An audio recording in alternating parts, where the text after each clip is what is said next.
Jungle.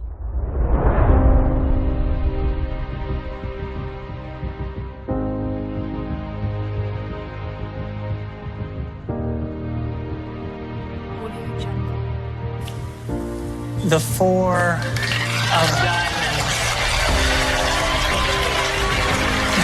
Thank you. But I said that this was a trick not for the eyes, but for the mind. You see, there is no deck of cards. This is completely I was doing a show recently and somebody says right in the middle of the show, hey, when you're done with that trick, can you do a trick for this guy? And I thought, it's a weird thing to say because I'm doing magic for everybody. And he said, no, you don't understand. This gentleman's blind. And I thought, whoa, that's really heavy, right? Because everything that I do, everything magicians do is for the eyes. It's visual. But if he can't see, I have to fool his mind. So right on the spot, I thought of something and I did it, and I'm going to show that to you right now. So can I use you for this? Do you mind?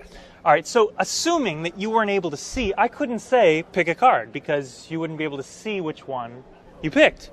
And I couldn't even say to you, here, take this deck of cards and take any one out you want, because even if you could feel it, you couldn't see which one that you got. So I have a perfect way of doing this. You right or left-handed? Left-handed. So hold out your right hand, put your other hand on top. You have 52 possibilities between your hands. In a moment, I want you to think of one. Not yet. I want you to do it like this. First, think of the number. You got a number? Yes. And then think of the suit. So now you can think of them together or separately. You got it? Yes, sir. And what's your name?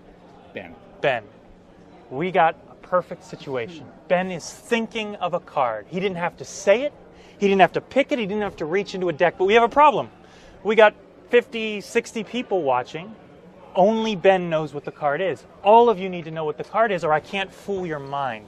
So here's what I'll do. I'll blindfold myself, and I'll turn away. And when I do, everybody stare at Ben's hands. I've got a way of coding the card in his mind to all of you where he doesn't have to say a word.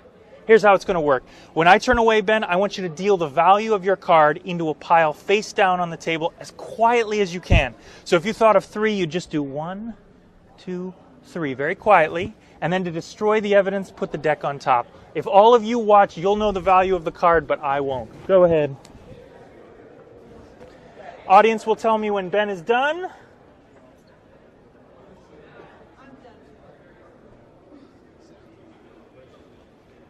Done. All right. All of you know the value of the card, but you need to know the suit. So Ben, pick up the cards. I'll turn away again. If you're thinking of clubs, deal 1 card face down, deck on top. If you're thinking of hearts, deal 2, deck on top. Spades would be 3, diamonds would be 4. Audience will tell me when he's done.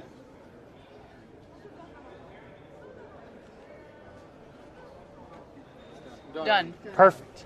Think of this situation. All of you know what card Ben thought of, and he didn't have to say a word. It was just in his mind, and now it's in all of your minds, everybody except for me. And the question becomes, how can I find a card for someone's mind? And I'll tell you how. I'm going to do it by feel. I'm going to do it by feeling for the one that feels like yours, like this. Something right here feels different. Ben, you didn't leave, did you? I'm still here. In a loud, clear voice, yes or no, did you think of the 7 of spades? Yes.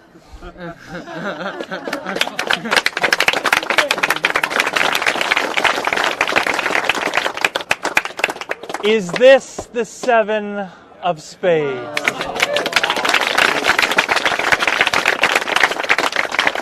But you see, that's a trick for your eyes. And this is a trick for your mind. There is no 7 of spades. Truly no 7 of spades. Take a look at the cards. You can take a look. Look through them. Yeah, take a look. Here.